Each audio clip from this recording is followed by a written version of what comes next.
So dito tayo ngayon sa may checkpoint. So malapit sa may clean fuel na gasoline.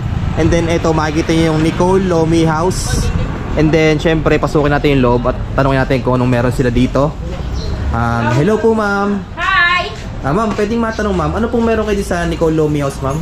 Meron po kaming bestseller dito po ay Lomi, Mickey Bihon, Taming Anghang, Sotanghon Canton. Yun lamang po. Ma'am, anong oras po kayo bubukas dito ma'am? 5 po ang bukas. 5 AM po? 8. Hanggang anong oras po? 8 8 PM po. PM. Okay ma'am. Ma'am, order po ako ng inyong Lomi ma'am. Overload. Sige po. Ano pa po? Tamis Anghang, Sige po. Mickey Bihon, or Sotanghon Canton. Sige po, kung yung kung anong bestseller niyo ma'am. Sige po. Oy par, si Boyet par. Nasaan? Nasaan? Ayun, yun. Uy, si Boyet pare. Pare. Nasarap.